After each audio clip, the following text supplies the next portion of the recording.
Oh, by the way, I feel the same. I can't remember what game it was.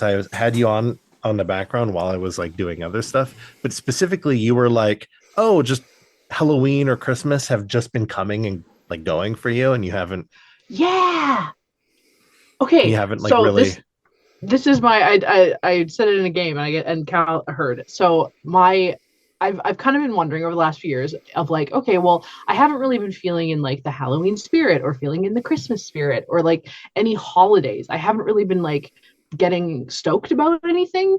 And I was trying to figure out, I was like, oh, is it just age? I'm like, well, I know a lot of people that are still into it, but it feels like more and more people are less hyped early on.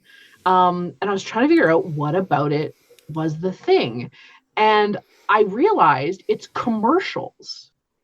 We're not watching or listening to commercials anymore. Everybody pays for Spotify, or you're paying for, YouTube Red, or you're paying for whatever. So you're not getting the Radio. incessant amount of holiday commercials on the radio and on the TV.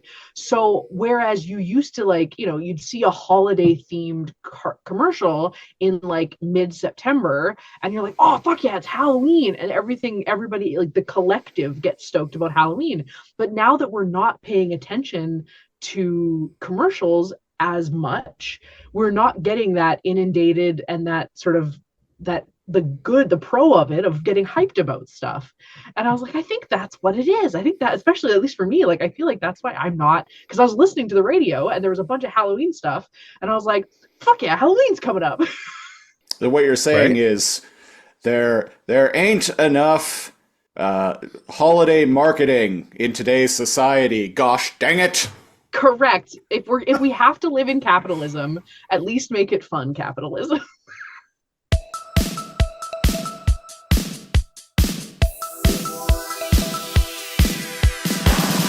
Lazor Comb. We are not going to panic. What the heck even happened to you, man? Vengeance. Shrimp Daddy! Ha ha ha ha! Give him a hockey stick! What am I, fucking magician, man? Am I some kind of fucking magician, man? Fucking nerd! Big nerd. Whatever. It's not like we're professionals anyway. And I'm not sorry anymore. Time to big brain. Every day, yes. What is the airwolf of trains? Greetings, browncoats. Welcome to episode 100, 1001 of the Lazor Comb podcast, the show where we comb through random episodes of classic TV with a fine-tooth laser. I am, as always, Christopher Siege, one of your hosts. And I'm NeoCal, your other host.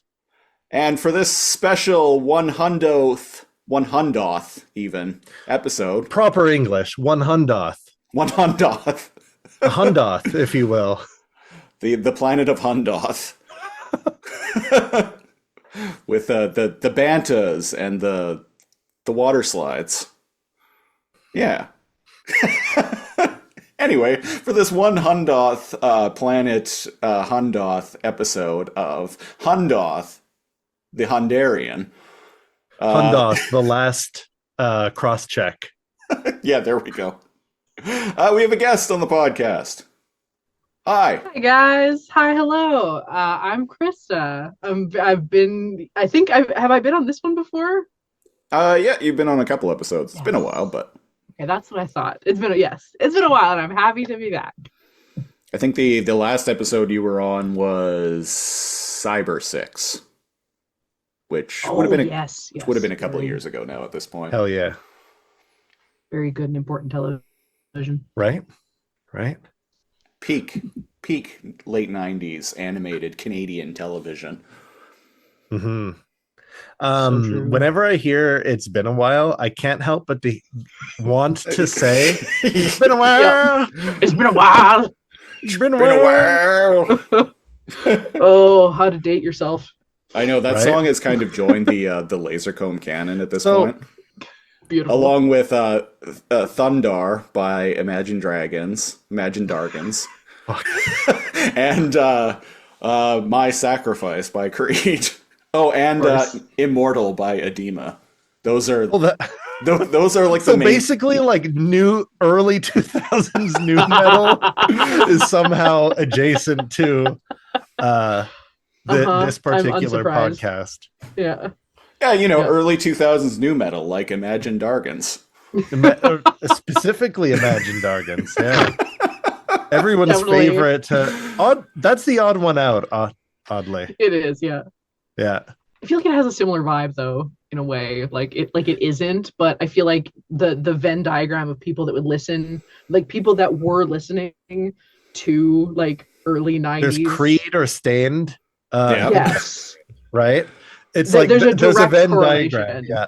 Yes, It's like and Linkin and Park it's a at the circle. top, Yes. Creed, Yes. Imagine Dragons. Yes. And a lot of people in the center.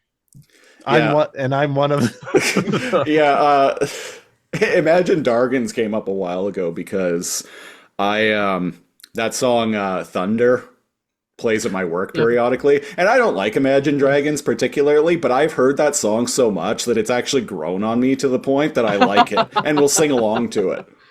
It's the commercial effect. It got It you. is. It's the commercial effect. See, that's the other thing. No one's going into malls anymore. Oh, Oh yeah. It's a full millennial throwback right now. right. Well, the people came to the right place for that. It's very true. Speaking of, Born too early to explore the stars, but also too late to have fully appreciated real arcades. I have seen statistical listener data. There is no one who listens to our show who is under the age of 25, and there is no one over the age of 48. There you go. Seems I am legit. unsurprised. Yeah, that sounds very legit. Yeah. Except the 10,000 people who specifically listened to our Manimal episode for some reason. That one popped off. Yeah, on for YouTube specifically. Yeah, for whatever reason, like we get more audio downloads than we do YouTube views, but like the audio downloads are usually like a few hundred per episode. Mm-hmm. But like the YouTube views are like usually less than 100. But for whatever reason, the Manimal episode has like 15,000 views. You know what it is? That's a big difference. That's not like when It's a Dork big Tales, difference. it's like they get thousands of views, but then one might get like 10,000, 15, or like whatever and start going nuts, right? And there's usually a But reason for us, Yeah. like 100 views, 72 views, like 180 views, 15,000 views, just Manimal. Just Manimal. Yep. You know what it is? It's there's a science behind YouTube thumbnails. Goofy, really easy to read text, and or people making faces. Right? Mm-hmm. Wait until we start like putting red circles around things with arrows pointing to them. One trick really to make pop people off. watch Lazor Comb. They don't want you to know. It's Simon McCorkindale's face is what I'm trying to say. Which, speaking of Simon McCorkindale, to commemorate episode 100 of the Lazor Comb podcast, I made a new intro for the show, which you will have seen / heard already at this point, and there are multiple shots of the legend Simon McCorkindale himself in it. For anybody unfamiliar, such as perhaps Krista, Simon McCorkindale has popped up on a random A few a times. random exploration during the Lazor Comb podcast a few times, and he's Purely kind of by always the coincidence. best thing of anything that he's just randomly been in, to the point where it's like maybe we should have like a Simon McCorkindale month and just I was gonna say I feel like you need a Simon McCorkindale specific thing. because Yeah. we've had themes. I know. I wish I had discovered the man like when I was younger, when he was still alive, because like he's legit like one of the best character actors I've ever seen. It's one of those faces where if you Google him, you'll go, "Oh, this guy." He's just got that face. He would have been. He's classically beautiful. He would have been if they had made a James Bond TV show. I was going to freaking say that if there was a TV show James Bond, it would have to be Simon McCorkindale or no one. Yeah. he's got that. He would have been perfect. And he just This is Agreed. quite the IMDb listing. right. he was in a lot. Yeah, he was a pretty prolific character but just actor. a little before our time. Born too early to explore the stars, too late to enjoy Simon McCorkindale. Correct. Well, speaking of Simon McCorkindale, but not really, this week on the Lazor Comb podcast, we are talking about it's technically a Patreon pick, but I also thought it would be a good show to cover on episode 100 because this is the quintessential millennial 2000s canceled too soon TV show. And that show is Firefly. Take my love, take my land, take me where I cannot stand. I don't care, I'm still free. You can't take the sky from me. Take me out to the black, tell them I ain't coming back. Burn the land and boil the sea. You can't take the sky from me.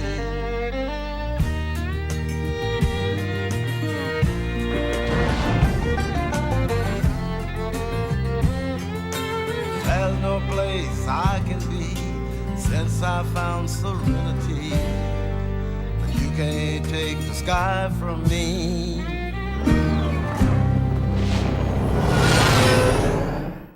That's right. As I mentioned, this was also a Patreon. This was also a Patreon pick from our patron Dan. Shout out to him. He has his own podcast now. It's called Geeks with Beards. We apparently inspired him to go and launch his comic book podcast with his buddy. So big shout out to Dan. He made it past that big number that stops most indie podcasters. Made it past episode 3. Oh, that's impressive. Yeah, statistically speaking, I heard this a few years ago, that statistically speaking, the average independent podcast lasts around 3 episodes before people give up on it.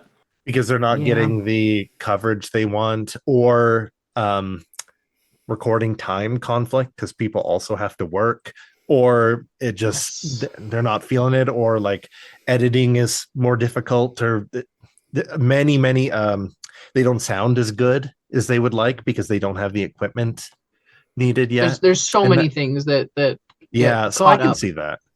Yeah, I can see that. That's why you got to be like us and start like with like potatoes and iPads and just the early days it. of our first one, Too Much Energon, where like half the time I was using like an iPad for the camera and Yes. I don't know, like a paper cup and string for the audio. And Well, that's like early Dork Tales. Like as I'm sure many listeners know, Cal is over on Dork Tales. I am one of the original members of Dork Tales, and one of the first games that we ever played was a game of Hunter, and we played it around a table with a single mic. With a single mic hanging in the. It was sitting on the table. That was the worst part about it. It started sitting on the table. Eventually he got an arm, so at least it wasn't getting knocked all the time.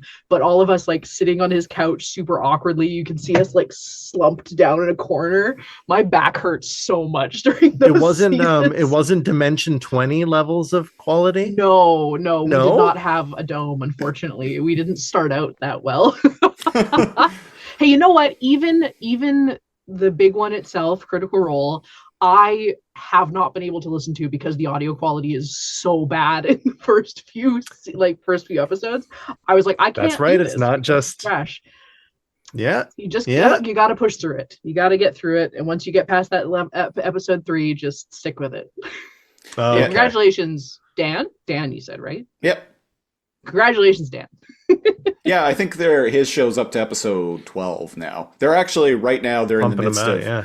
they're in the midst of reviewing Batman: The Long Halloween, which was actually my recommendation. So, yeah, shout out to Dan. And yeah, congrats on the podcast and keep it up. Anyway, Firefly. What the hell is Firefly? Krista, do you want to tell us about Firefly?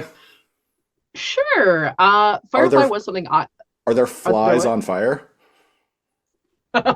Correct. Yes, it is actually more like a Bug's Life, but like a Western. No. okay. Fireflies, you would not believe your eyes. Exactly. It's a musical. It's a jukebox About- musical. Fireflies. Entirely starring bugs. Maximize. Fireflies, maximize. Fight the It's actually the skies. inverse of the fly, of a bunch of flies that become human. Okay, we're not doing. Oh shit, we're Firefly, going writing this Cronenberg show. here. It's a criticism of capitalism from the lens of Fly, Yes. and they have many lenses because they have compound eyes. So it's like if the movie Ants was written and directed by David Cronenberg. Correct. Yes. Horrifying. That Not a would be Bug's horrifying. Life, ants. Sounds awful. Yeah, not a Bug's Life. Yes, not... Ants. Sorry, not a Bug's Life. Ants is serious business. That movie's a little rough. Anyway, Firefly is a sci-fi western, I would say. On Disney, they have it as a western action. They don't even mention that it's sci-fi, which is interesting. Oh, Yeah. But it follows the crew of the Serenity, which is a Firefly class spaceship, and they are a cargo ship. rebels of a transport ship, and they are rebels of a past war with a The humans Independence went out versus into the stars. Alliance. Exactly. They are independent, ex-independent, the brown coats as Brown coats, if you will. Yeah, exactly. And we're actually given a fair amount of exposition right at the beginning of the episode that we're going to talk about Yes. that explains all of this. Now, this show... It's a good one to explain that, yeah. This episode actually, The Train Job, originally aired on September 20th, 2002. It was aired as the first episode, even though chronologically it is not. I think it actually works really well as a first episode, even though Which is why I pressured you. It does. So I agree with the Fox people that were like, "Oh, don't show a two-parter. What the fuck is wrong with you? Show this one." So we actually originally rolled episode 3, Bushwhacked, but this is the episode that Cal wanted to talk about, and I'm like, We have some why not? leeway. Yeah. we nudged it 1 or 2 to watch the Hulk episode of A-Train. So damn it, I'm allowed to nudge it an episode to watch the Train Job. Yeah. Because we love trains so much here. Yeah, that's we love trains, all right, and there's going to be some more train action going on this podcast in the coming weeks, I promise you. Oh. Yeah. Cal knows what I'm talking about. There was a question I posited a while back where we had done an inadvertent programming block about shows with sick vehicles. So, like, we did the A-Team, they got the sick van. We did Sequest, they got a sick submarine. We did Airwolf, that's a sick helicopter. Which is about an armored special spec ops like helicopter. We didn't do what's the Hasselhoff we didn't do Knight Rider, but we talked about that, right?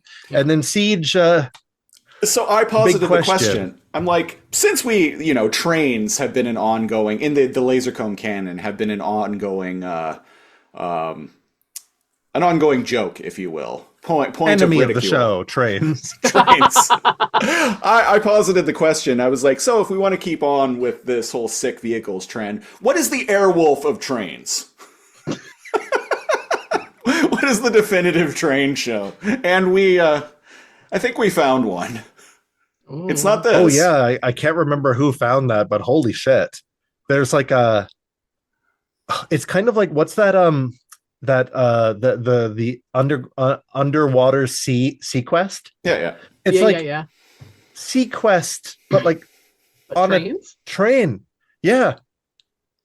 Okay, it's a show called Super Train that only lasted I think amazing. 8 or 9 episodes in 1979, but it's literally a show about this advanced super train that can go from one end of the US to the other in the span of 4 hours or something like that. Wow. Yeah. Yes. Well, definitely got to talk about that. Snowpiercer before its time. I was going to say it's not a dystopia. Let's not talk about Snowpiercer. So that's the Airwolf of trains, and we're going to get to that at some point. But today we're also talking about a train. This episode of Firefly, the train job. Now, Firefly was created by Joss Whedon, known for Buffy the Vampire Slayer and Angel. This Before his movie debuts. Which I have thoughts about that, by the way. But that's for another day. Well, I was, when he was announced to be the director of the first Avengers movie, I was very surprised because at that point he had only directed one movie, Serenity, which was a follow-up to this show, which bombed at the box office. And he was kind of known throughout the 2000s as the guy whose shows get canceled quickly. Dollhouse, yeah. Yeah. So, well, I feel like the things. My piece on that is I do feel that the things that Joss Whedon is known for being bad at is picking his friends instead of casting people that make sense. Because early Buffy is great, Dollhouse, I have opinions, and I also feel like I won't get too into my opinions of his writing, but it has come out a lot that it is. In fact, not his writing. And all he is really good at is quips, which I feel like is all that they needed in that. Is like they wanted it to, like, someone who could deal with a bunch of big names that wasn't going to, like, feel, I don't know, intimidated by them because he's kind of got an ego on him. So that's my secret. Like I'm always angry. Exactly. Well, and he did have a bit of a working relationship with Marvel. And how I knew Joss Whedon was... he was writing the Astonishing X-Men comic book for Marvel in the mid-2000s. So before I even seen this show, that's kind of what I knew Joss Whedon from. If you type in "is Joss Whedon," the thing that popped up for me in different search algorithms was related to Will Wheaton.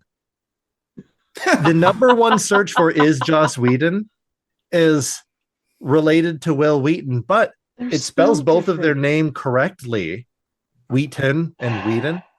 It kind of answers itself before you hit enter. It really does. I just thought that was funny. I just wanted to throw that out there. But but to jump back into to Firefly, it's a bit of a cult classic in that it was canceled because nobody fucking watched it. Yep. And then made tons of sales when it came out on DVD. Yeah. Which is when I watched it. That's how I watched it too. Actually, how I saw Firefly for the first time was a girl invited me to a party. I went to the party and it was just on. The DVD was just on at the party. And I was like, oh, this is Fire. Okay, I've heard of this show. But I'd never actually seen it. You know what's weird? This is on in the background thing for me in the 2010s was Archer.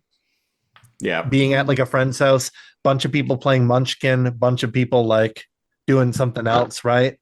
Archer on in the background. And then that got replaced by Rick and Morty. Yeah. Do you want ants? Because this is how you get ants. That's how we get ants. Yeah, I've Cal already famously. ranted enough about Archer. If the humor is just quoting the show, that's not joke. That is though, like that's what humor became, is this quotable? In the mid 2010s, humor was just being like, do you want ants? Because that's how you get ants. Phrasing. Exactly. 100%. Phrasing. Oh anyways, I've said this before, but I like Archer a lot more than Cal does. But I fucking hate Rick and Morty though. Yes. Yeah. Butt, Morty. Way up your. You gotta shove it, Morty. Just way up your butt. On the topic you of need Firefly to be intelligent. To understand course, Rick and Morty. Sorry, go ahead. Back to Firefly. On the topic of Firefly being canceled, I actually Jewel State, who plays Kaylee, the ship's engineer in the show. She shows up on my TikTok every now and again. I like And her. she's so funny. She's got a show right now where she's a family lawyer or something like that, which is very good. It's called Family Law, I think. Yeah, exactly. But no, she's good in it. But she was discussing, and I guess someone asked her about Firefly or something, and she had said that, and it's not totally not something I hadn't heard before, but it was discussing the fact that like at Fox that produced Firefly, there was like a guy that he was like fighting for Firefly. He was like, this is the show, this is the thing, like this is the show that we need to make, and da da da da. And then he either left or got fired before it got aired. And that's when they started airing it out of order, and no one really cared about it, and they were just sort of playing it on TV because like, we have this show and it's in this block. Oh, but man. they played it totally out of order, which is really what threw it, because like even in a time where you watch TV somewhat out of order, if you were a person that were like, no, I'm going to sit down and I watch the new episode every week, which a lot of people were. It was really fucked in its airing order. Yeah, you had no idea what was going on. So after the first couple episodes, they're like, what the fuck is happening? This is so out of order that you just like, you didn't get in on it, which I think is why it was the prime reason it was canceled before its time. And part of it is they played like episode like 2, 3, 4, and then eventually they went, okay, now let's go back and show the 2-part pilot, and then go 1, 2, 3, 4 again. And so people that were kind of watching it went, wait, why did it restart? And then those people jumped off, and then it was mishmashed. I'm looking at the Nielsen ratings for this show. Now, I don't know about 2002, but by today's standards, this show had fucking good ratings. Yep. Like the episode that we watched today had like 6.20 million viewers, and the show's like overall audience only dropped to about 4 million, which as a season of a show goes on, that's a pretty standard drop. It's standard, yeah. I'm guessing that. So one of the things that I noticed on rewatch of the show was I have always loved the set design and the costuming. I think it's so unique. It's such a cool spin on sci-fi. This idea of where is humanity going? Yeah, I love it. It's so cool. But it's a big. All the clothes are a little too clean. All the sets are a little too clean. They're a little too new. As someone who has studied like costume design and makeup and everything like that, there's a lot of pieces of this of like, these all look like they were made yesterday. Yeah. And or like bought at the store yesterday. Nothing looks used in a world where everything should look used. Or exactly. Just like they look reused. Ironed. Exactly. Everything looks freshly pressed. And these I know what you mean. Like they're kind of in the pioneering thing. Like they'd be reusing a lot of things. And we all watched the Train Job for this episode, and it does have that like rust. Like it's not like they're supposed to look rich or like whatever like that, but things don't. I guess, yeah, I'll give you that one. Things look kind of like frayed. Costumes. They look a little bit like costumes, but if you take it with the kind of like, with the knowledge of this is a show that we're still watching and it can't be perfect, then I'm okay with that. And honestly, that was the same thing, is that I think that looking at that, this was clearly a very high budget show, but not that high budget. Well, and what I was going to say on that note is another thing, and I've noticed this a lot going back and watching old Star Trek, is it's like you notice like a lot of details because now we're watching these things in like high definition on like LED TVs, whereas back then we were watching them on small 4x3 CRT televisions. So there was a lot of like little things like that you wouldn't really notice on like a grainy like CRT picture. Yeah. Well, and that's the thing. Like I feel like this show, like clearly, like we've said, like there was someone fighting for it and someone fighting for the budget. Yeah. But in a second season, it would have had to be better, which means there would have had to be a higher budget, which means that Oh, viewership interesting. wouldn't have held enough. Like if Yeah, Firefly was like, especially because like look at Serenity. I know we didn't watch Serenity, but for those of you that have seen Serenity, I like have. Yeah, that budget is clearly significantly higher, and I that's what really would have like had to Serenity. happen. I do really like Serenity. I Also really like really the fucking like comics, that. I but have them all. it's I have duplicates because people are like, "Oh, hey, Cal likes Firefly." So at yeah, Secret Santa's at my work, yeah, like there was one year where I got 2 book 1s of Firefly, Firefly. which is like issues 1 through like whatever, like book 1 or Exactly. whatever. And Yeah. I had to tell whoever got them for me, I'm like, oh, now I have 3. So when you Spares for become like sharing. that guy that likes something, Yeah. people are like, oh, I'm gonna get him this. And it's like, find out if that person already has it. Because if they really like Yeah. something, they already They might have already it. have Kind it. of like how like I currently Christopher has like have 3 of the same Cheetors. Uh, I have 2 of this exact biblically accurate Furby pin that were both gifts. yeah, it happens. Oh, I understand. But yeah, I think that's what happens. Like clearly this was a huge budget of a show, but if it was going to go into a second season, it had to get better, not worse. And so they would have needed more budget. And without Makes that sense. person fighting for them, they were never going to get it. Especially with the like how I mean, this was before shows never lasted more than a season, but it was I feel like this was kind of the beginning of that.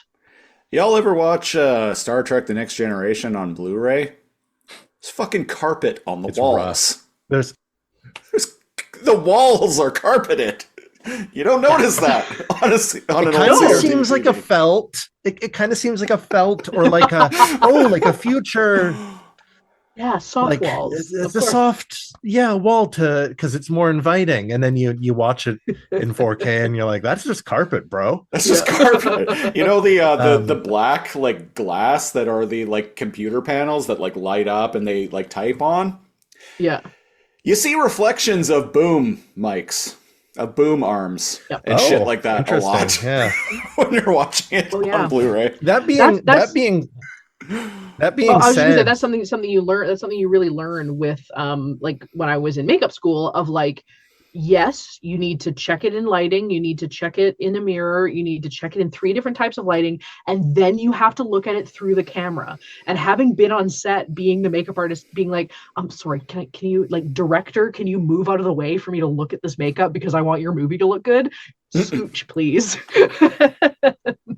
It's interesting and it looks so different. Like you don't notice it. You don't notice things like that. And I watched Young Frankenstein on Blu-ray, and God, does it look like shit? I but you know bet. what? So bad. But I feel like they don't care. They didn't care.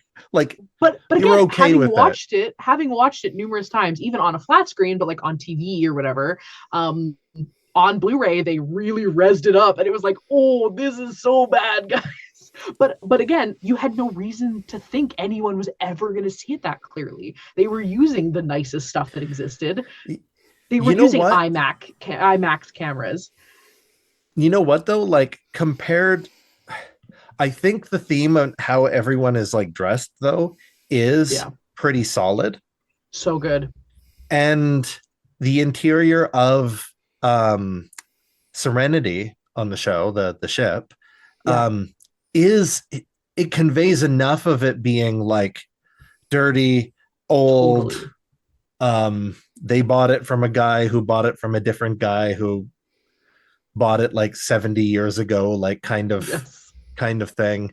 And when the ship pulls up at the beginning of the episode, I don't know if they CG'd or they had a real model of a ship or however they did that. I think that held up. Like it doesn't look very bad at all. It looks like No, a it's ship pretty pulling good. up. I think the CGI in this show is pretty shoddy, and Oh, I thought it was Some good. of it is, but you can say like, yeah, okay, this is 2002, but I mean, Star Trek Enterprise was airing at this time and had way better CGI than this. And this Yeah. show doesn't linger on its like CGI. Like it's not a part of the show. Anyways, I thought the ship pulling up behind them was good. Yeah. I like it. I think it's more than serviceable. There's definitely like shows that have come out in the last like 10 years that have way worse CGI than this. Yeah. But again, I think it comes down to budget of like if they were fighting their way to even get it made, the CGI is going to be like, is it serviceable? Yes, great. It's going on a television screen. It's fine. It also like in the intro Right. when the ship's like boosting around the system and like that kind of thing. Because it's all CGI, it looks uniform. Yeah. And so like that looks fine to me. It's Yeah. kind of like going I back honestly- and and I didn't even complaining notice it. about Reboot or like Beast Wars or something, but it's Yes. all looks uniform. Yeah. Right? I was Yeah. gonna say we've talked about that before with Beast Wars, where it's like we can go back to that show because like it's all just that 1996 CGI. So it's like Yeah. when you first The look same at textures, the same polygon count, the same. when you first look at it, it like looks dated. But once after like a couple of minutes of sitting and watching it, your brain kind of just adjusts. Like this is just how this world looks. Yeah. Absolutely. But yeah, what's but because we could probably rant about like broader movie concepts, the three of us as a whole, but to move things along with the review, we're not going to nitpick every scene or whatever, but Siege, you had said you felt like this is a good episode 1. So the episode starts in a bar, and we're introduced to Nathan Fillion. His character's name is Maul, and Maul. I like Maul better. And we're also introduced to she's his Zoe, his first officer. Yep. They're in a bar, and we get a lot of expository dialogue where this like drunk guy is all like, "Yeah, fuck yeah, MAGA, woo!" Basically. We Unification Day. those brown coat libtards' asses. Yeah. Yeehaw! And Mal decides to go up to him, and Zoe's like, leave it alone. He's like, what? I'm just going to get a drink. Yeah.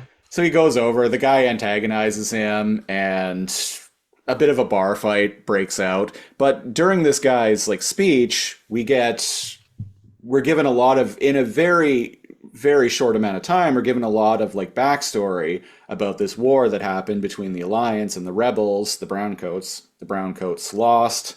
The Alliance took over. Mal and his crew are former Browncoats.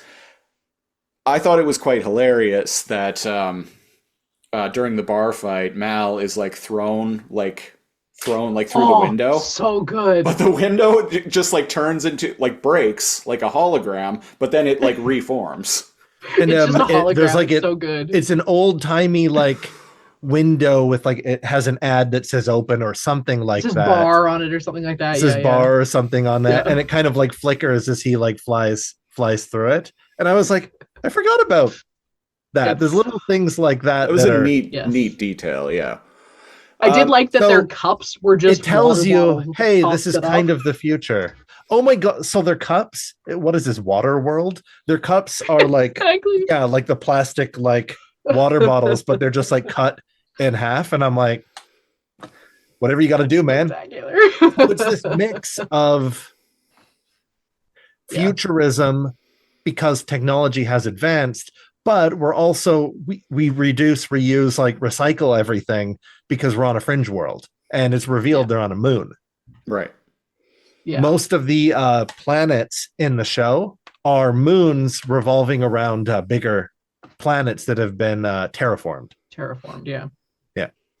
Which does come up later in this episode. It does come up, yeah. And after they're thrown out of the bar, a bunch of the drunk and a bunch of other people from the bar like All kind have of guns. all have guns and like have their guns drawn at them, and then the ship, the Serenity, like flies up behind them. And Cal, you And we get to mentioned hear this. Alan. Yeah, we get to hear Alan Tudyk's voice be like, "Turn, attention, backwater Hicks. Yes. Please turn around and go about your business before we blow a new crater in this like shithole moon." Yeah. And so And they then get they're on, like, and they kind of like leave, and they board the cargo. Like there's like a little opening in the front. and they Yep. bomb away, and they're like, "Huh, these like inbred hicks are so stupid. They didn't even realize that a cargo ship doesn't have weapons on it." Yeah. Jane Cobb, he grows on you, but like, what if? So What an the guy that ass. plays Jane, Yes. played by Adam Baldwin. Adam Baldwin, who I wanted to mention because this show, just about everyone in this show went on to be someone. Like went Yeah. on to do like big things. Like we like Nathan Fillion. Even if not big things, still like have careers. Like they're all acting and stuff. Work consistently. Yeah, Yeah. Nathan Fillion went on to be in a show, Castle, which is Yeah. actually, I caught a random episode of it not too long ago, and I'm like, oh, this is actually better than I gave it credit for at the time. Everything I've and he's seen got another about one. Castle, everything I've seen about Castle, I'm like, this is better than I gave this credit for. Yeah. Maybe we should For the cover cop. that. I feel like it was one of the early like cop with a non-cop partner, kind of like that trend. I feel like Castle sort of really kicked that. Like it had happened before Castle, but like I feel like that really kicked it off. So you had like The Mentalist, and you have all these other things. Friggin' Lucifer, even, where like it's a cop and the devil. Like, yeah, I feel like Castle kind of started that, and now he's got a show called The Rookie, which is also surprising. Where he is a cop. Where he is a And cop. I've caught clips of that, and I'm like, this actually looks good. It's actually So, really good. Yeah. in Castle, there's a Halloween episode where Yeah. he's He knows as his Mal, mouth. and they're like, "What are you supposed to be?" And he's like, "Space cowboy." And I'm like, Anyway. This quick digression here. I started watching this show recently called Animal Control. go on. Fiction. Animal Control. It stars what's his name from Community, the main guy, Jeff Winger. Okay, yeah. It stars him. Joel He played McHale. Joel McHale. Yeah, it stars him as a cop who left the force and has now become an animal control officer. But there's one episode where the guy who played Chang on Community guest stars. Oh my God. Okay. Yeah. And they're trying to do something, and Joel McHale like says something in Spanish and mispronounces it, and another guy is like, "Oh no, it's pronounced blah blah." He's like, "Please, I studied Spanish in community college, okay?" That's fair. I enjoy okay, that. so as for that, and like sort of on this vibe, the one thing is, again, more generally about Firefly, is everyone that was in it not only went on to like do other things, but loved being a part of the show. And they're all so much their character. Yeah. They're all. If anything, at the beginning, eventually you're like, oh, okay, I see this character. Sean Meyer, who plays Simon, the doctor. Yeah. He's a little stiff or like whatever at the beginning, but I also know that his character is supposed to be like very uptight or whatever. If there was any criticism, if any, maybe on his depiction of that character. But He, in the 2010s, I was reading, ended up voicing Nightwing in a lot of DC animated movies. Yeah. like I said, even if I you've like never him. heard of them, they all can. They're all in acting. Stuff. Yeah. Another quick thing about Animal Control is another one of the main actors, Krista, is I can't remember what her name is, but in Crazy Ex-Girlfriend, Rachel Bloom's neighbor, her like cool like college neighbor that she like really... I love her. Yeah. She's one of the main stars of Animal Control that's as well. fun. Nice. It's I've worth watching. listened I to would say that soundtrack. I'd say give Animal Control a shot.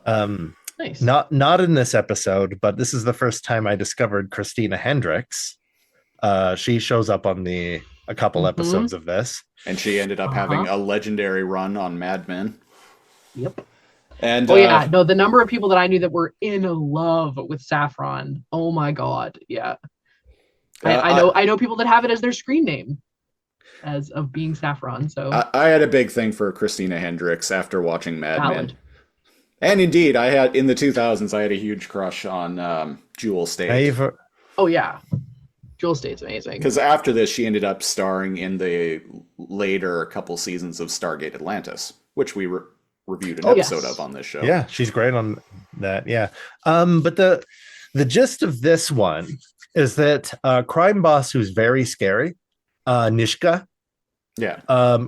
very good actor. I don't have his. Oh geez, I don't have his name up right now. But man, when it comes to they what have if there was ways a- of making you talk. what if there was like, I'm not sure what the accent is. It's I feel kind like of German. American. It's kind of German. It's like vaguely Eastern European. Yeah. It's vaguely Central- Eastern European, yeah. but he owns a space station, and he's kind of like a crime boss kind of guy. He hires them because of their reputation, So right? good. And hear from your Yeah. reputation, you're not afraid of working where we take Alliance goods, Yes. right? And he's not somebody that you do the job for, and like that's it. You don't double cross them. You don't fail. Don't change your mind, right? And it's on like a moon. So the heist is to That's get no moon. but in this It case is it is. It actually is this time. But in this case it is. Zoe and Mal are going to infiltrate the train. What's her name? Gina Torres. Gina Torres. Yeah. Gonna infiltrate, and Firefly is going to go over the train while it's moving, and they're Classic. gonna like bundle it up and like Whatever the pull it goods away are. and steal Yeah. whatever they are. And in the episode, we go over the plan in like fairly complex detail. But what I appreciated also was later on, Jewel State's character basically gives a dumbed down version of it to Jane. Or Simon, yeah. or So it tells to to Jane. Simon. Oh, yeah. to Simon. Simon. Simon says, "So what are we doing?" And she goes, "Crime." She Yeah. said crime. But she gives a very like dumb, like very simplified explanation of what we're doing. And indeed, and this is what I mean about this episode being very exposition heavy. And indeed, like earlier in the episode, when we're first introduced to Shepard, Shepard kind of in dialogue goes over with Mal the fact that he's taken him on. He's taken on Morena Baccarin's. There are three. Yeah, there are three Inara, the companion. There are three non-criminals that are aboard the ship. One's Shepard Book, Ron Glass, right? Who may or may not be a on-the-run secret agent. We're not really sure what he is. Yeah. And you know what? The movie doesn't even tell you because it doesn't need to. And Simon and I was gonna say Summer. Summer Tao is Summer the actor. Glau is the. I just combined Tam and Glau. River Tam is played by Summer Glau. Apparently on the show, all the time they'd have to cut because people would call her Summer. Yeah. Well, I mean, her name is Summer, and she's playing a character named River. I can see it. But one thing I was taken aback by, because for a while there, Summer Glau was in everything. Like in the 2000s, she was in like every genre TV show. It felt like, holy fuck, she's young here. Yeah. She looks like a child. And I looked her up. She would have been around like 20 or so when she shot this series. Oh, you know what? I take back what I said about Sean Meyer, Dr. Simon, her River's older brother. I do believe they're brother and sister on the show. Yeah. And he's caring about her, and I don't think they look anything alike, but they don't look anything. But what I mean, he sells it. So I take back their about chemistry him being as dry, siblings, especially as the episodes go on, and she starts to become unconditioned, and the brainwashing is kind of eroded, and she her character is expanded upon more than just the crazy chick, the kook. Jane is like, time to do some thrill and heroics, because he fronts a lot. He's clearly afraid and doesn't like this plan, but like, gotta do it. And sure as hell ain't gonna be anyone else. He's going to be dangled from the ship, Yeah. go on top of the ship, connect the goods, and fly away. Yeah. It is very funny to me that he until they start retracting it, he does not get lowered to the train. He jumps out the fucking Oh my port god. and just whomps onto the train. He doesn't wait for the I've known Exactly. people like this. Yes. They're so very, very quick. My uncle almost killed himself on outside of the small town I was in. There's this old rope swing and a rickety yeah. tower that was built, and you climb it and you go over the river and you let go and you get like 4 seconds of hang time as you go into like the deep part of the river. But when he jumped off of the tower 20 feet up, he had the bottom of the rope, so there was slack to it. So he fell first, hit the it went taut, suddenly had to wrestle against the weight of his own body, had to use muscles he didn't even know existed, barely cleared the rocks, and then let go low and avoided it instead of pulling it tight and then jumping then going down. That's what Jane does in this. Instead of like waiting and then being lowered, he's like jumps, and instead of it being like this awesome cowboy scene, he almost eats shit and falls off the very funny. train. So there's lots of imperfect, like these aren't they're not secret agents. They just kind of wing it as they go. And that's one of the continuous features that I like about all the characters is it's like kind of yes and shit always goes wrong, and they're like, okay, how do we fix it? They're all very there's a whole bunch stuff. of a whole bunch of Starship Troopers on this goddamn train. I've noticed what's his name, the guy who played which Baldwin is it? Adam Baldwin. I've noticed which Baldwin is it, right? I've noticed he plays jerks in things all the time. Apparently he's very sweet. Like one of the better. That's not what my internet sleuthing found out. He's kind of an asshole. The staff at the time, the staff, or maybe stuff has come out like since, but I remember the staff like all getting along and them really liking him, but maybe that wasn't the case. He's quite the MAGA type these days. Unfortunate. Are there any Baldwins that aren't? There's a lot of them. They're out there. The one with the gun, Alec Baldwin. He's not. The one with the gun. Ironically, the one with gun charges. Yeah. The Shadow himself. Yes. Yeah. Anyway. He's not. But yes. So I don't know why that surprises me. But anyways, it looks like they raided Starship Troopers. Yes. I know uniforms. They open a door up and to go from like because they're on the train and they open a door up to go from one car to the next, and as soon as the door opens, there's just an entire like train car filled with Starship Troopers, and they all conveniently turn and look at them. Yeah. I tried to go into this unbiased, even though like obviously I'm a big fan. I don't see my own back, but I have Serenity on my tattoo, and it says "Still Flying." Hell yeah. On it, and so I'm a fan. But like, we've done 100 episodes of this, folks. So going into this, I'm like, no, I like to rake things over the coals that I do like, right? Yeah. Like, and I found out some things I thought I liked really don't, but I did go like a couple times in this episode, and that was one of the times too. They like open the door because they're all stern. They look like they're just like itching to shoot something, and they all just turn and look at these two who had no idea they were walking into a Starship Troopers like part of the train. Very good. And that's also the you could see the commercial cut because it like fades to black when they like look at each other.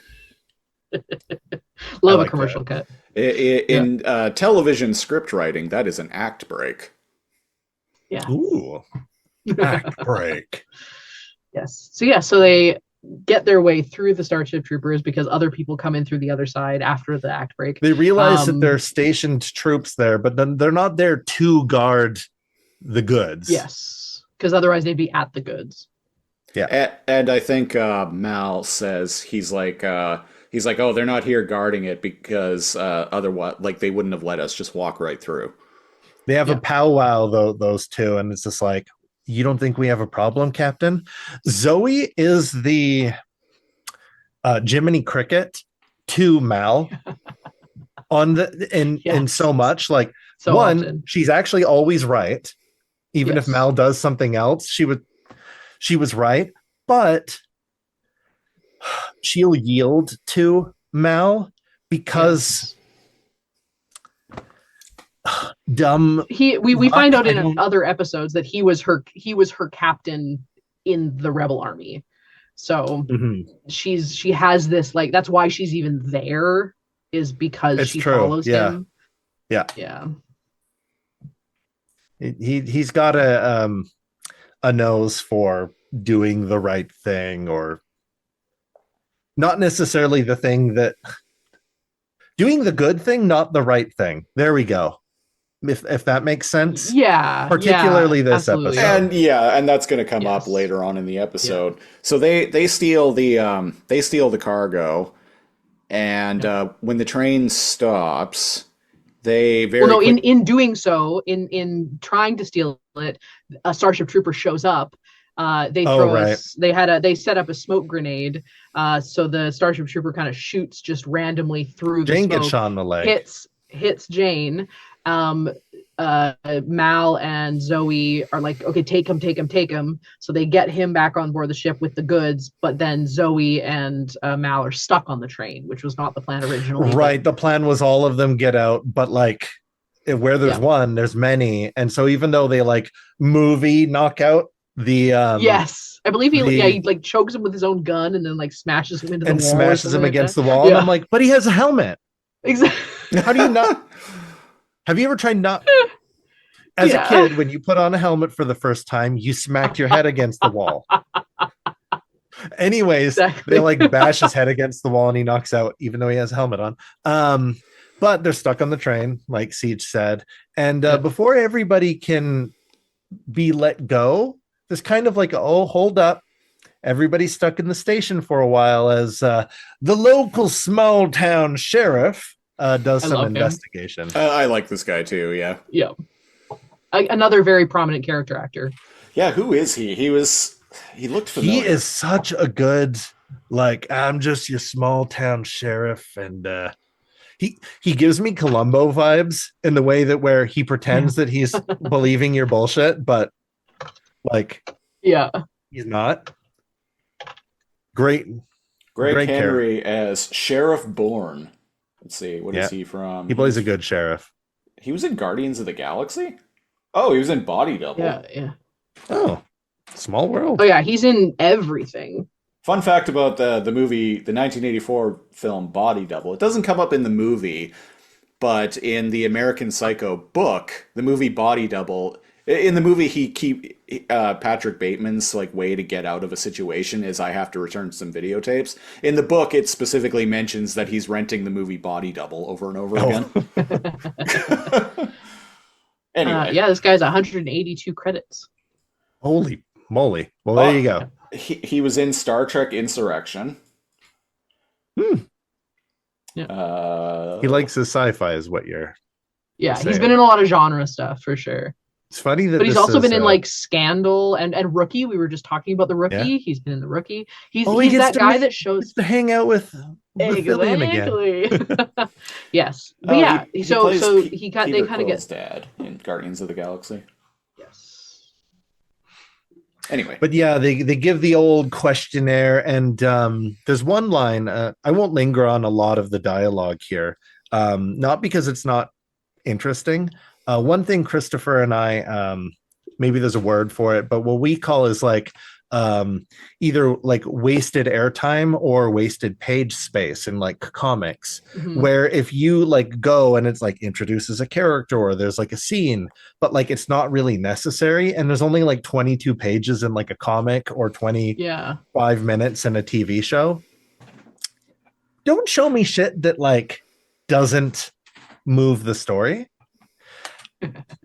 I don't feel like there's, even though it's exposition heavy, I feel like there's not a lot of wasted airtime in this episode, because it's telling a story of the people in like the moon or the verse or their situation or these individuals, right?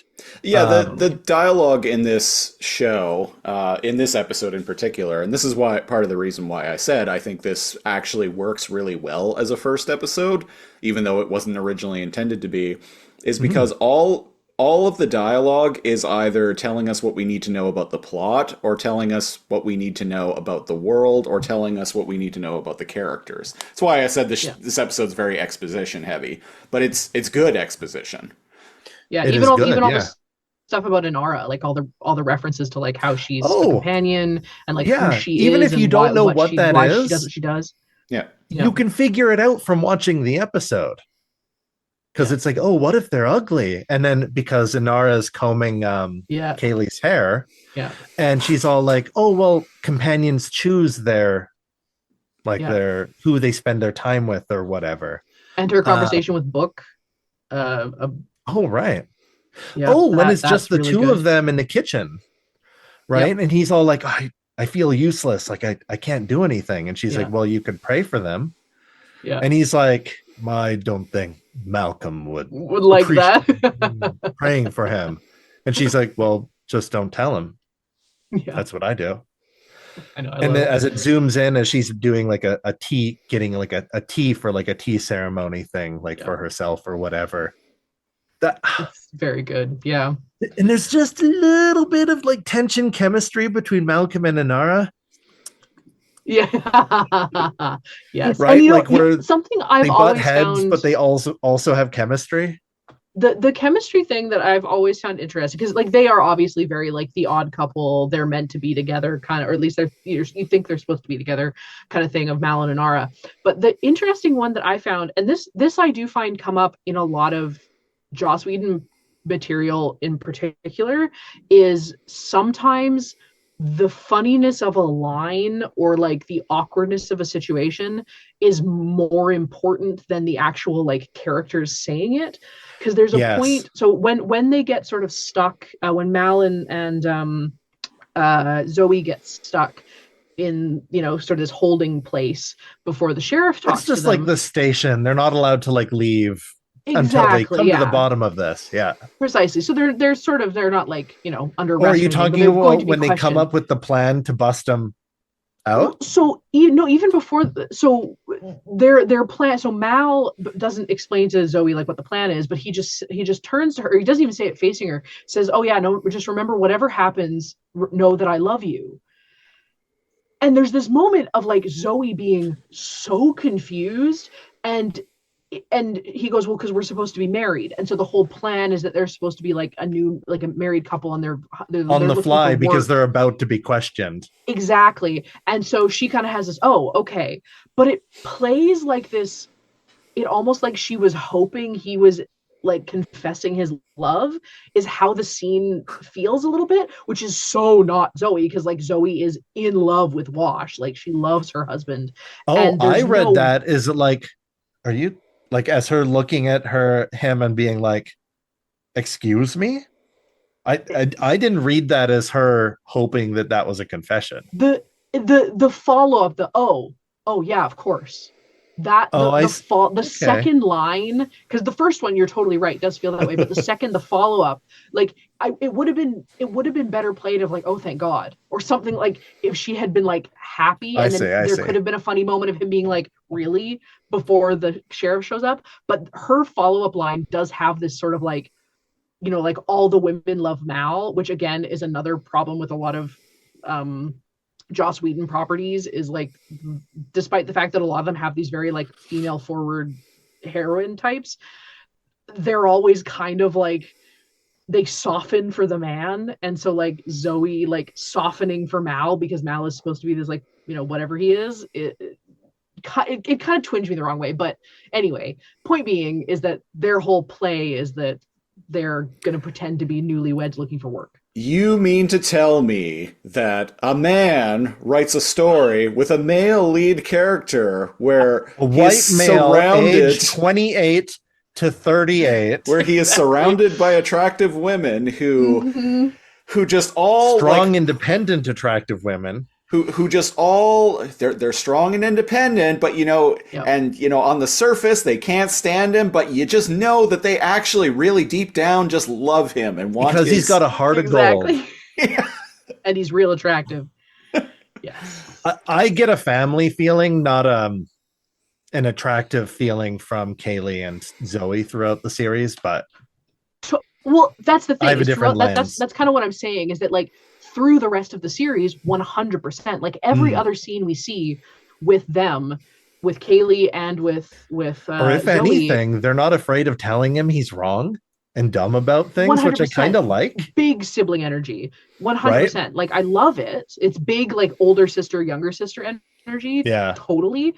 And that's what I mean is that like there's these weird moments that like this doesn't make sense for that character because nowhere else in this story have you given this vibe, but you clearly wanted something funny here, or you were going for something. Oh, like but, in Gotcha, and I got yeah.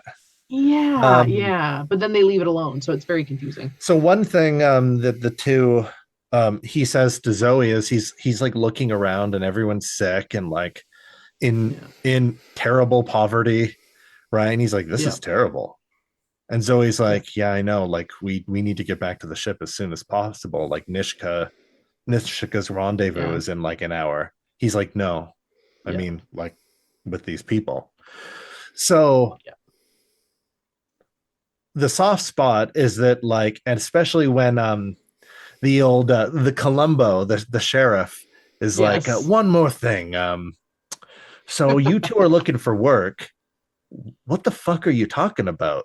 There's like bonitis. Everyone's got bonitis here. Everyone's got bonitis. Oh, we missed a very integral part at an act break, which was when they get off the train. They're like, "What's going on? Why was this important?" And then we see like over Mal's shoulder, Columbo talking to his like first in command, and her being like, "What did they take?"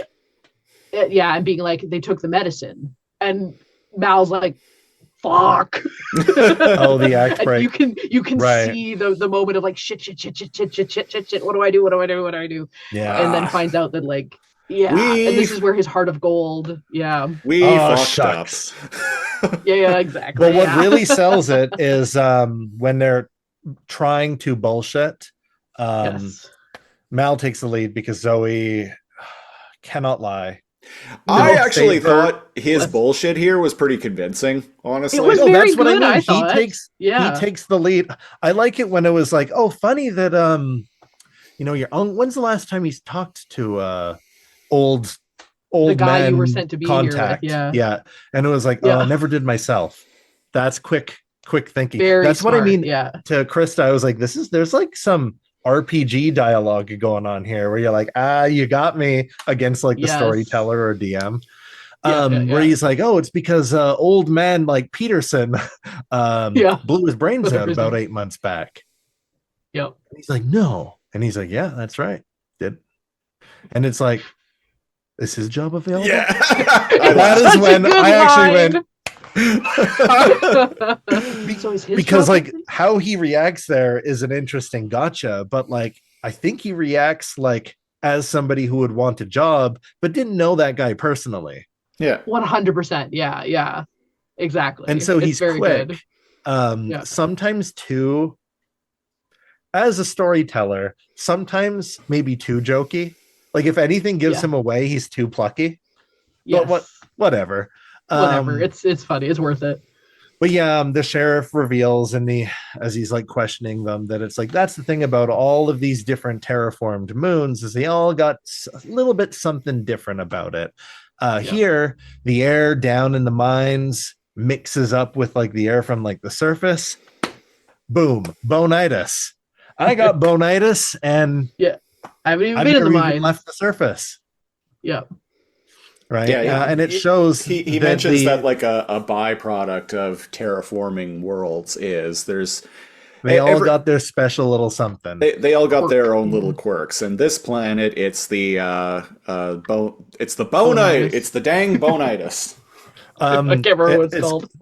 bone John. It's something I'm using whenever there's a make believe sci-fi like sickness, I take it Yeah. from Futurama.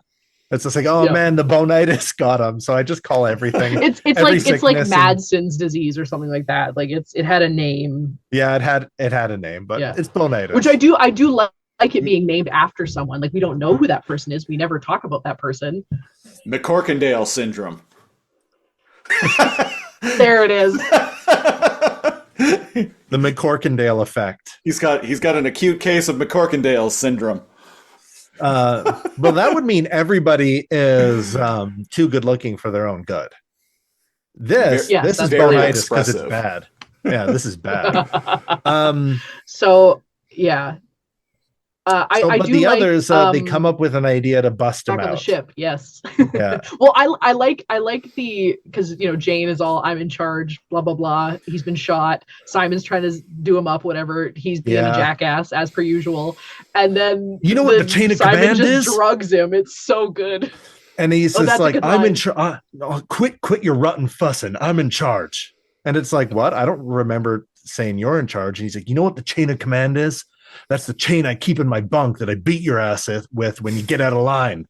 And I'm like, oh, I So like funny. that. I'm going to steal that. The chain of command. Yeah. Like And then dad getting a belt. such a quintessential Jane or wash line is Jane starts to like see things and he's sort of like Because says, "Oh, look, he's like, give me something angels," for this 'cause he's pain, been doc. drugged. Exactly. And he hits the ground and Wash just going, okay, did he just go crazy and fall Did asleep? he just go crazy and fall asleep standing up?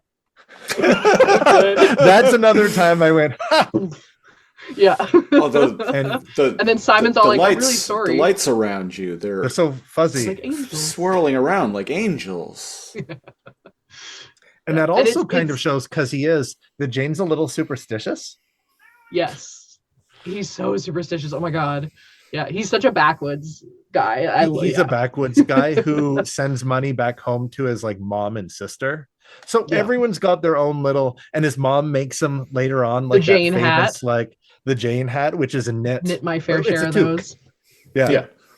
Yeah. It's a toque, right? I wonder how many people crocheted Jane's Jane hat. hats. So many. I There- feel like there's a like- lot. 1,000 patterns that you can find online for them, and they're Yeah. all slightly different. Yeah, but it's good. But yes, I really like this coming of like Simon sort of showing his true colors of like he can play, right? Like he's upper crust or whatever, but like he can get dirty when he needs to, and I like that. Yeah. When he's patching up the Mal later on because he gets a throwing knife in his chest. That He's looks like, like a you know, fucking James not sickle." going to be. I am more. This is my weapon of choice. This is how I scare people. I throw and then I wrestle. Everyone else has gun, but I have knife. Exactly. It's like he's a man who does one thing really good. Exactly. He has a face tattoo. He intimidates. We realized this was Nishka's bruiser Yeah. type way back on the spaceship. He's not a man with a very specific set of skills. He is a man with a very specific skill. Nishka's line He's of maxed he likes out that to stand one in the skill. doorway and say boo. Oh, this do not So mind good. Crow. He is big scary. He likes to stand in doorway and say boo. Oh, speaking of Nishka, earlier when we're first introduced to him, I thought it was hilarious. He was like, now don't fail me on this job because let me show you what happens when someone fails me. And there's this guy who's dead, who's Bro. been like strung up. And Yep. Crow opens up like a meat locker behind his Yeah. office, and there's Yeah, a behind dead his dude who's been desk. tortured. There's a dead dude in there, and they're like, oh, well, who is that? He's like, oh, who is that poor sucker? And he's like, oh, my wife's nephew. I'm going to get an earful of over this at dinner. My wife's nephew. He what was it? It was like he talk too much, and I'm going to get an earful of this. It's very I good. couldn't tell if he was talking too much and challenging him over dinner, or if his wife's gonna. No, His wife's going to give him an earful. His over wife's dinner. going to give him an earful over dinner, over killing her nephew. He's like, but And well, we what don't can know you why. do? And he said, but what can you do? Nagging wife? Nagging wife. Am I right? Anyway. Exactly. So the long before there's a fight, Inara busts Zoe and Mal out by just Very owning clever. it. He goes down. This is man, what a fucking good first, what a good episode. Inara shows off that even though she's a companion, what companions are in this are kind of like open border, very highly sought after, expensive escorts. Is that kind of like the best way to sum up And what a companion diplomats. is? Like that's what's interesting about them. Diplomats. Yes. Yeah, they're more than just like they have more of like I guess a geisha vibe. Like when you get the idea of the Western Yeah. idea of a geisha. I don't Because actually they're know the also geisha very high, definition, but like high the Western class. idea, That's what I mean about open very well border thing. educated, very well trained. Because she's able to go 100%. Because she's down. allowed it. You find out later in the series as well, like she gets them in places that Yeah. like with that they wouldn't be able to land just No. being a cargo ship.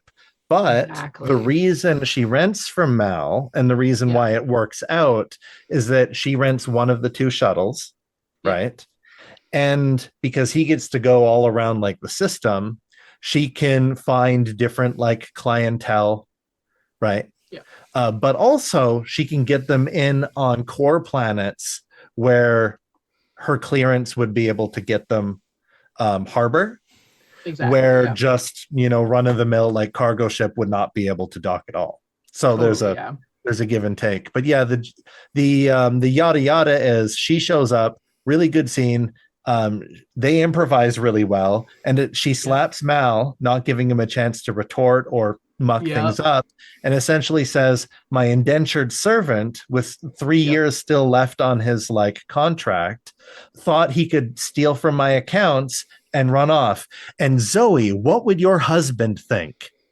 And Zoe, not being a great liar, not being the actress is good at Zoe, but So Zoe good. is not supposed to be a good liar. Like, I was weak. It was weak. And then just kind of like was looks weak. down awkwardly. It's so good.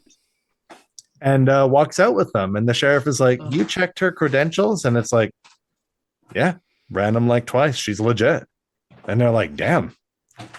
Who would have ever think so this moon has never and probably will never ever see a companion on it like again. Exactly. Yeah. Even all like the riffraff, the unwashed masses are like, ooh, ah. Yeah. Like When she's some kind of when she royalty. comes in. Yeah. Yeah. Yeah. And that's how Very she good. gets them out. Yeah. And as they're all meeting again, and they all come in, they're like, all right, come on, we're gonna pack this stuff out, and we're just gonna, we're gonna leave a note for Nishka's men. And then it's like, well, I think why don't you tell Nishka's men yourself? Yeah. Because they're well, gonna give wouldn't it, you they're know gonna it? give it back to the town and leave Nishka with his money. Crow with like a bunch of goons like found them. Yeah. You try to steal from Nishka, I think. Yeah. And he does his like heel delivery. Yeah, exactly. And it's like, no, we changed our mind. I know that's very hard for you to understand, but we're going to give you the money back, and we're going to go our own way. Yeah, look, here is all of Nishka's money. We're going to give it to you. We're going to just say the job went bad. Oh, after the fight, yeah. We're going to say after Mal gets a throwing knife in his chest. Yeah, yeah. There's a slobber knocker. It's a fight. Yada yada yada. Where here's Nishka's money. You're going to tell him we'll that the avoid him. Job went bad. Didn't work out. We're going to do our best to stay away from him, and that will be best for everyone. And he guy, stands up. This guy's like huge. They got like a wrestler or something for it, a bodybuilder, and he's like, keep the money and use it to buy a funeral. No matter where you go, where you blah blah blah, the last thing you'll see is my blade. Oh, He was a former bodybuilder, actually. He is best known for, Like I said, it's for portraying Leatherface in the Texas Chainsaw Massacre remake and its prequel. a big dude. So it Big makes dude. sense that, yeah, like the guy's huge. He was a bodybuilder or a wrestler, right? Or both. And He's he in Batman stands up. Returns. Oh, and he, huh? See, there you go. He's probably like a big goon guy. He plays Chip. Oh, everyone knows Chip. No, that's Christopher Walken's son. I didn't. Wow, Oh, really? I didn't think he was that Small- big. No. small world. Huh. And this show is a lot like that. Like, oh, this guy's in it. Oh, this person. Like, there's a lot of what I would call D-list isn't the right word because they're like it has a lot of Working that guy. actors. Working actors in it, yeah, which I enjoy. Yeah. So after he gives this big spiel, and Mal is like, "Darn!" He kicks Crow, and the one of the not turbine, one of the the turbine of the yeah. engine is Yeah. on, and he's close enough to it that Crow just goes, He gets, and gets sucked whisked up right into into it. And and hilarious. presumably in Yeah. infinite shredded, number yeah. of pieces. Yeah. And so right away, Mal goes to They like the pull next someone guy, else up, the next goon who has his and he hands goes to tied start up. like verbatim, word for word, No. giving the same speech, and the guy cuts him off. He's like, yes, good, I agree, best for everyone. No, best thing for Exactly. everyone. Go on our It's own so way. good. Bring the money back. Yeah. Yeah. I'm totally with you. Yeah, it's incredible. So, like, and then He will fucking kill people. yeah, Like, he's a yeah. good guy, but like, he'll fucking kill you.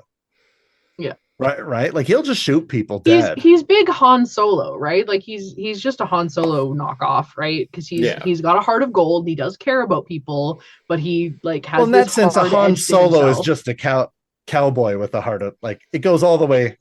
Yeah, the cowboys were just samurai, and the samurai. The cowboys were exactly, just samurai, and exactly.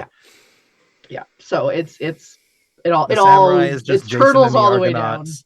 It's we were all just like hand like Prints on a wall. turkeys on ancient caveman walls. Turkeys on the wall. The hand- that's where human art started.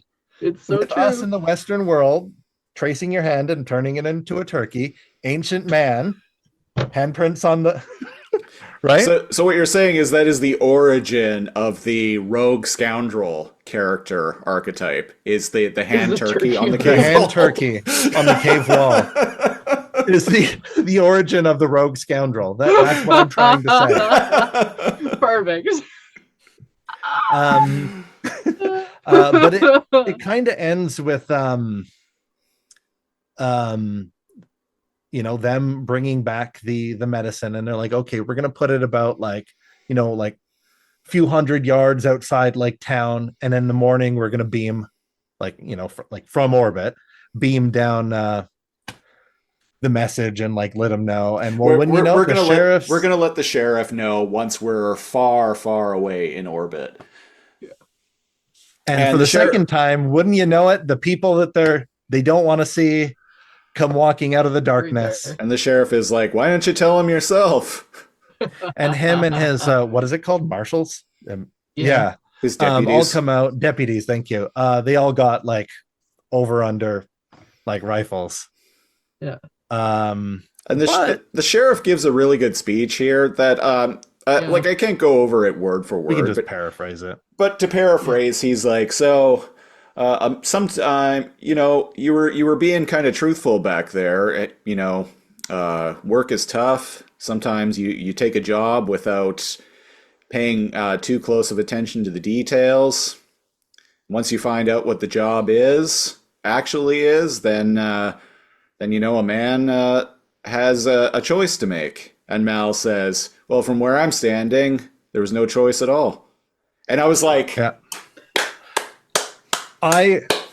Still that's to big this Mal day, energy. Even though I'm a Firefly nerd, I was like, God damn it. And you know what? I get the point because this guy gave his smoke to a guy that was in a brig earlier. Like in the middle of talking, he such an goes and he gives the interesting smoke scene. to a guy that's behind bars in the middle of talking, just like a holding cell for who knows what, right? Yeah. Nothing is more is said. They say that, and he's like, come on, make yourselves useful. And they take the medicine, and both parties just leave. And maybe they both fought on the independence, but like, it's just like, what? Are you going to arrest this guy, like bring him in, like make a thing? Maybe he's been in that situation when he was younger, like himself or whatever. And the medicine got there 6 hours later. Yeah. Or whatever, right? Yeah, it's I like like when he knew what was actually going on, he did the right thing. He didn't report Inara because Inara is not flagged like in the system or even to they hate the Alliance, right? And we're shown this is important for the show overall, but not the episode. We're shown the Alliance being like, oh, flagged it as retrieved and let the locals deal with it. Oh, but sir, it was. And they have very clean, gigantic ships. Like they're very much the evil, like the Empire, right? Yeah, very much the Empire. And the Alliance is like, no, just let them like deal with it. Later on, a thing that River was saying over and over again, 2x2 hands of blue. Right? Oh, she's just talking crazy shit. We see that some very higher ups are interviewing, maybe soon interrogating this Alliance like captain. And he's like, what is this about the medicine? And it's like, you think we flew 94 million miles to look for band-aids? We're looking for this girl. And they slide a picture of River forward. And then they both kind of clasp their hands and very Men in Black or like we're not listed kind of like spec ops agents. They have like blue gloves on. And so they're the special agents looking for River. And as far as I can tell, like that kind of like sums up the train job. Yeah. Yep, that's the entire episode. And it's interesting because like we don't see Nishka again in the series. Right? Or does he? No, I thought he shows up in Serenity. Oh, he does show up later. Okay. Because he catches a couple of them. Yeah. Yes. Because that was the thing. Like I always was like, I think there's a number of episodes. I kept being like, well, when's Nishka coming? Like I was constantly thinking about him. It's like 9 oh God, or it's near the end. Back. Yeah. Which is crazy.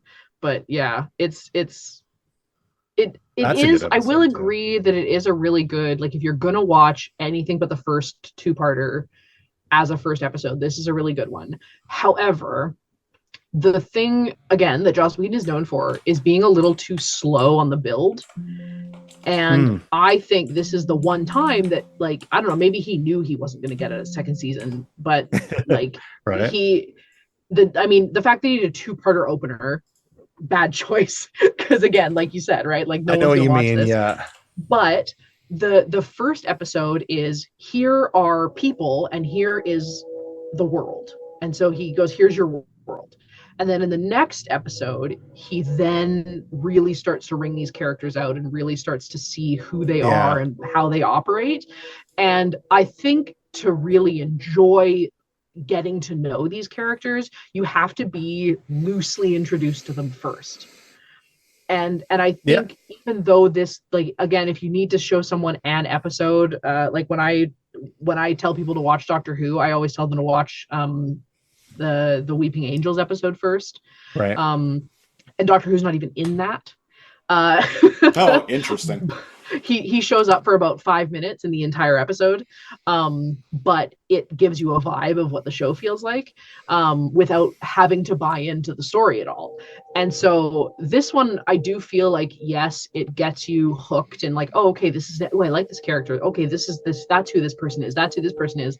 But I feel like it all is like, well, why do I care that this person's like this? Because I don't know who the hell they are. And I think that might have had an impact of like you said, like they started with 2 and then they pushed through a bunch and then they went back to the first episode. And it's like, well, what do I care about this now? Because now I guess I'm just bought into all these characters. But I personally feel like the first and second episode or the first two-parter is really integral to really like getting into the world. But that's what Joss Whedon does, is he builds a world, and then he builds a character, and then he tells you a story. And I like that, but in this modern world of TV shows that only get 5 episodes, you miss out. That's fair. Yeah. One last thing before we give our rating that I wanted to ask you. Giving each other, what character are we? I'm going to propose. I feel like it's obvious, but Krista's clearly the Kaylee of the. Yeah, definitely. Yeah, I would agree. And not just because like, oh, redheads have to be like the redheads, but like she's bubbly and like super friendly and wants people to get along. And she is very conflict avoidant. You've probably heard. I get it depends on like how you know me, because as both of you know, I'm definitely kind of all over the place in my personality sometimes. Christopher maybe better than many people. It is probably most people. Exactly. knows that I'm all over the place. I definitely have often identified with Wash. I think that's a good one too. This, like, because he has this very like this facade of everything's fine, and he's like he clearly has like anxiety. Humor is a mask. 100%, yeah. And I definitely I don't feel like I'm as innocent as Kaylee is. I feel like she's genuinely naive in a lot of ways. That's fair. I don't. No, maybe Wash. Yeah. I'm in the middle, because I do think I treat people the way Kaylee treats people. I try to come to that's what I was thinking of. Yeah. With optimism, and I love a big frilly dress, as she wears in later episodes. Fucking love that episode. It's such a good episode. But I think that on like my insides, I think I'm more like Wash in the way that I feel. Leaf on the wind. Yeah. Very, yes, exactly. Yeah. What about Siege? What do you? I honestly get Booker vibes. You get what? Book vibes. Oh, the shepherd. The shepherd. Father Book, if you will. Yes. I mean, for literal reasons right now.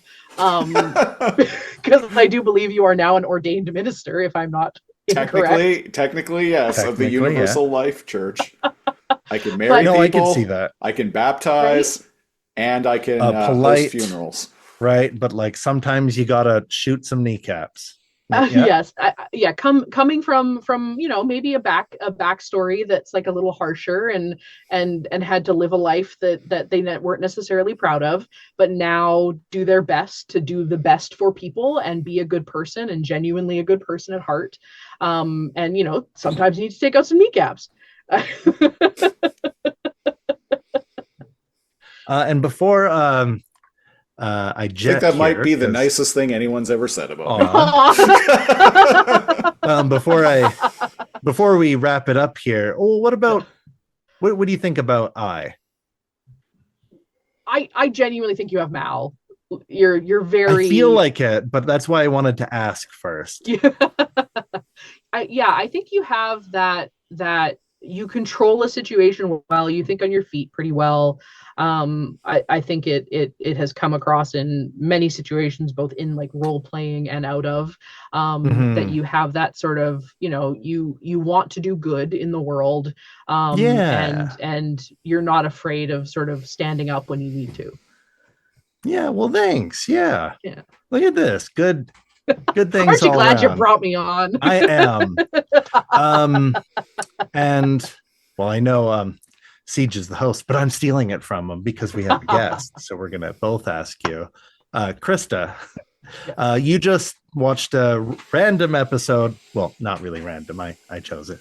Of not random at all. Would you tune in next week if you caught this random episode? This one. I think I would. I think as much as I say, I feel like you need the first episode. I feel like there was enough of a hook of like the world is so cool. Again, like I said, as much as I sort of shot down the costuming and the staging, I think it's incredible. I think it's absolutely beautiful. It's so unique. It's such an interesting world. All the actors are incredible. The writing is witty without being overplayed. Without being campy. Yeah, but it has just the right level of camp. Like it knows what it is, It but knows doesn't what go it too is, far. Yeah, and I You so don't yeah, get I sick of definitely it think like in Marvel, like yeah, campiness. it always grounds itself in something. That's fair, yeah. And I think that's something that it does very well, and is very common in a lot of Joss properties. A lot of Whedon properties are it is goofy, it is witty, it's very quick and fast, but it has a really good grounding in reality, and he's not afraid to swing and really hurt you when he needs to. Oh yeah, good. Yeah. I agree with all that. That's apt summary. I don't think I have anything to add. Siegetron, Yes. you just caught the train job. Choo choo. How much? In contrast to how much we care about trains here on the Laser Comb podcast, would you tune in next week if you caught this random episode of Firefly? Well, I will say this episode almost made me give a fuck about trains. Oh, Almost, not quite, not quite. only if they have Starship Troopers on them. Okay. I don't. I still don't know what the threshold for giving a fuck about trains is, but this didn't quite make it. But yeah, I'd tune in again. Thought it was fun. Like I mentioned, I think this actually works really well as a first episode, just because like there's so much exposition and character building and world building in the dialogue that I didn't feel lost at all. Like I kind of understood what was going on. It's kind of why I pushed us to watch this one instead of the one where they find that Reaper survivor. Right. Reaver. Yeah. Sorry, Reaver survivor. Reaver, yeah. That's a Very very interesting, difficult episode, but like, yeah, not a great episode, but not when you want to watch it random. Yeah. Lots of gore and existential dread in that one. Everything about space I'm afraid of. The only Reavers that I can get behind are Soul Reavers. I agree. But yeah, time for us to say goodbye, even though we love to have you here. Thanks for being on the show. Thanks for having me. I'm very excited that I got to chat with you guys. I have some show recommendations for you that we will talk about off air, that I hope you will eventually talk about, and I would love to join you for those as well. All right. Before we close out here, though, if you want to support the show, go to patreon.com/lazorcomb, LAZORCOMB. We're starting at the $5 tier. You get access to our bonus weekly Patreon exclusive podcast, the Super Laser Comb Patreon Super Show. At the $10 tier, you get to pick a show for us to review a random episode of on this very podcast.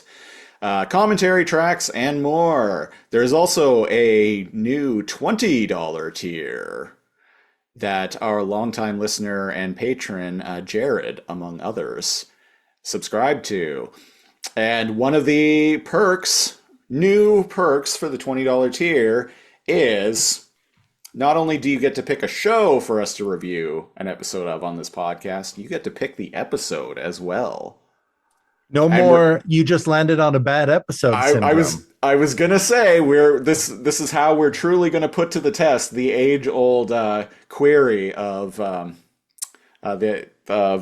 you just landed on a bad episode. We hear it a lot, so now we're gonna find out if that actually like holds true. Yeah. What did he choose? Jared chose a TV show starring Donald Glover called Atlanta. He wants us to review season 4, episode 8. Which one? What is it called? Season 4, episode 8 of Atlanta. The Goof Who Sat by the Door. All right. We're going to be back next week with that. And until then, I've been The Siege, one of your hosts. And I'm Cal, your other host. And I'm Krista. I'm gonna guest. Thanks for having me. If you want to find me elsewhere, you can find me over at Dork Tales, along with Cal. I don't think we're actually in many things together, but you At the already know where to moment, go for to find that. now. For For now. now. And brand new, if you are in the Vancouver area, Vancouver Coquitlam area, you can book a session with me at Quest Gaming Lounge. So go check out Quest Gaming Lounge in Coquitlam, and you can book me to DM for you. Oh, sick. That's cool. I've always wanted to do that. Like in person. I applied to be a game expert, so I'm actually running some Magic the Gathering sessions, teaching people how to play Commander. Oh, geez. And All right. I'm Have a good running a few D&D. I know I've gone too far, but yes, but yeah, you can book me special to run whatever TTRPG you like. I highly recommend Pigeons 11.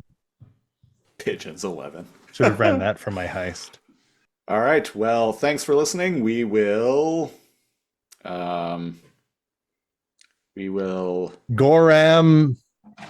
Dongma you later. Perfect. Bye-bye. So long.